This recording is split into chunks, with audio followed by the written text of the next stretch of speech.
third principle is the availability.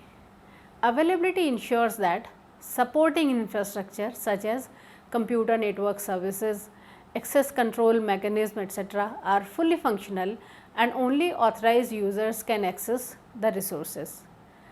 Threats to availability may occur due to device failure, software errors and environmental issues such as heat, power loss or say flooding.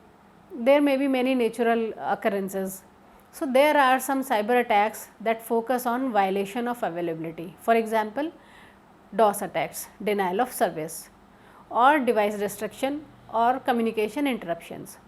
Availability breaches may occur if accidentally some files are deleted or even by overutilizing a hardware or software or by underallocating resources or even by mislabeling or incorrectly classifying the devices.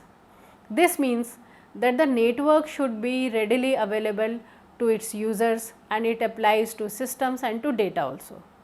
To ensure availability, the network administrator should maintain hardware, software and he should make regular upgrades, have a plan for failover, backup plan, prevent bottlenecks in a network if any. Attacks such as DOS or DDoS attacks, they may render a network unavailable as the resources of the network get exhausted.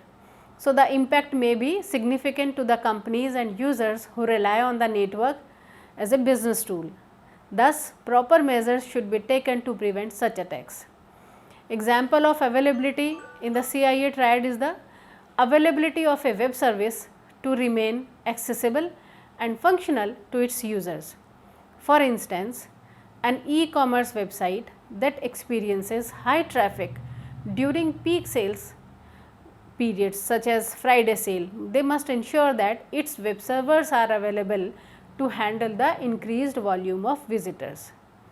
If the website experiences downtime or is unavailable due to a cyber attack, it will not be able to fulfill orders or process payments, leading to a loss of revenue or damage to its reputation.